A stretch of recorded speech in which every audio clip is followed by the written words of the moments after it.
Hey everybody, it's Adam here with another video. Thanks for watching. I've lived off-grid for quite a few years, and I've been starting to make some videos about me just kind of giving advice about my experiences and what I've learned from a city guy going out to the woods. So here's another video for you. So this video is specifically for people who are thinking about moving to a quiet area, like a remote area or a small town or a rural spot, middle of nowhere place. I want to give you some advice or some things I've learned about the social atmosphere, about coming from a city and going into a place like that. Like with anything, there is good and there's bad. I mean, you can't avoid that. In a city, there's good and there's bad. In any country you'll ever visit, there's good and there's bad. So I'm going to just outline what I've learned and my experience. And you know, it's important to note that this is like, if you're going to a really quiet area, I've lived in some remote areas. The area I'm in right now is very quiet, very remote. So I would consider it kind of extreme. And when you're in kind of an extreme place, you get extremes.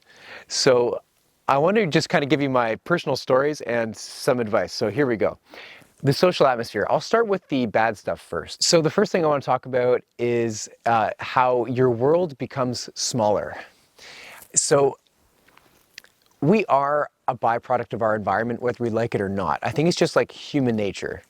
If you're in a city and you're always anonymous, you start to act a certain way. You start to think a certain way, whether you realize it or not. And when you're in a small area, you start to think and act a certain way too. It takes a very, very strong and experienced person to not be affected by any of that stuff.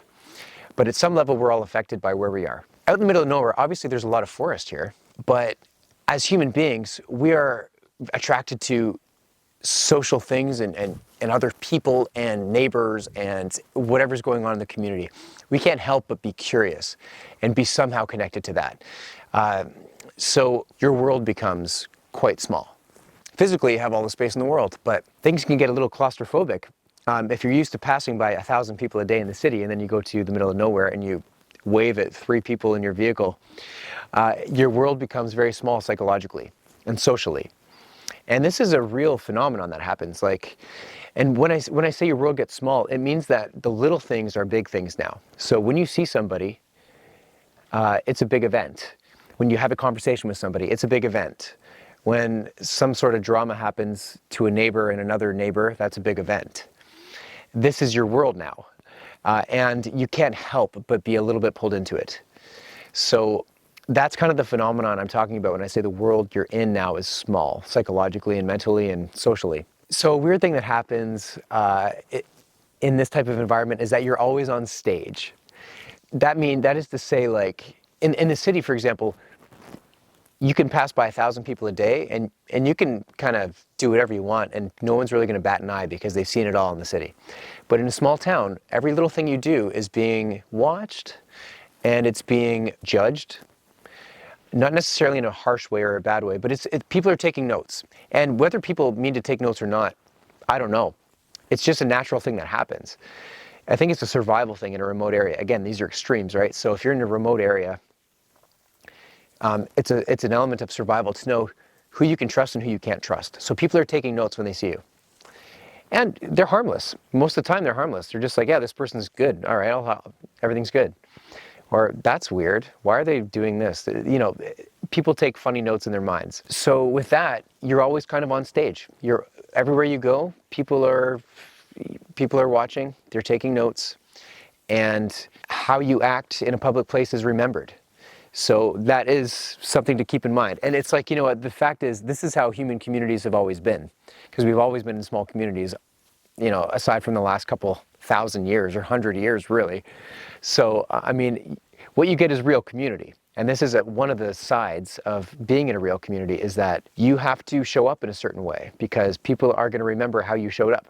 So you're on stage, so don't forget that. So I want to talk about one more kind of negative thing or reality, if you will, just about being in a small town, and then I'll get into the positives here, because there are positives, don't get me wrong. So I was actually robbed in my last cabin. I got robbed, and the cops were very slow to react because in small areas, this is my point, there's no cops. Or the cops are far away, or the cops have better things to do, or there's not too many of them, so they're always busy. So there's very little police presence. I've heard so many people say, oh, I love that there's no cops around, it's so great. No, it's not. When you need them, they're not really there, or they're very hard to get a hold of. They're very slow to react to your problem. So that's a very real thing. And when I needed them, they eventually came, and they eventually did something. It took years for them to resolve what happened to me. I got robbed, and they eventually found,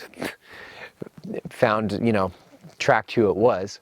So vigilante justice is a real thing. And people know how to get away with stuff in the woods because there are no cops, and they've existed that way for years.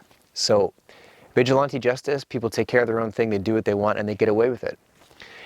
So there's all kinds of stories around remote Canada, and I'm sure the United States as well, and all places all over the world, but definitely more locally in Canada, I know there's all kinds of horror stories.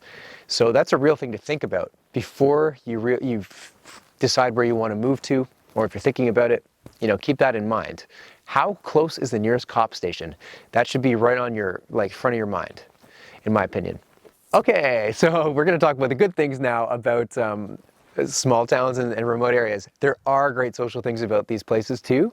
Again, it's an extreme place to live, so you're going to get extremes. People are extremely loyal in small areas. If you make a friend in a small area, a remote area, you've got a friend for life. They'll take their shirt off their back to help you if you get along well.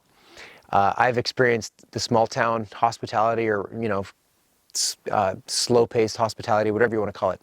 I've experienced that firsthand, and it's amazing. There's no better feeling. Again, it's real community in those places, as opposed to kind of a bit of a false community in the city or the suburbs. Like, people all live next door to each other. They have no idea who their neighbors are, But out in the middle of nowhere, everybody knows you when you leave your house, what kind of car you drive, and everything else.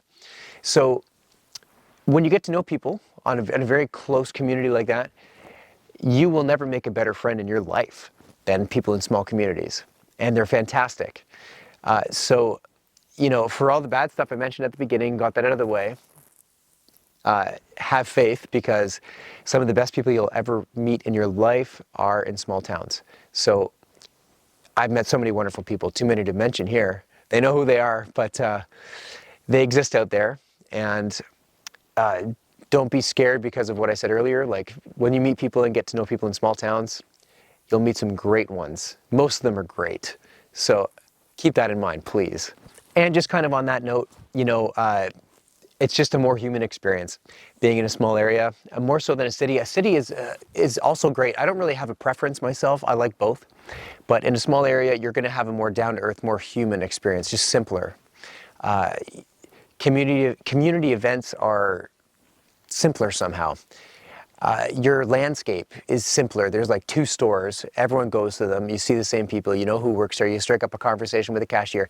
It's just a more social environment. You will talk more to people. You will wave more to people.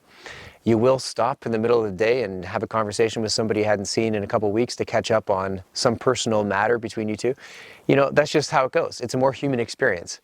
As opposed to the city, where you pass 1,000 people in a day and you don't talk to any of them. You'll talk to a lot more people in a small town, even though there's less people living there. That's the ironic thing. So there's good and bad. And I just wanted to make a real video about those issues, because I've experienced, a bit of the bad, but more so of the good, of social, social matters in small places. So just for you out there thinking about, maybe moving to a place like that, I just want to give you my experience. I hope you found it useful, and I will catch up with you in my next video. Cheers, everybody.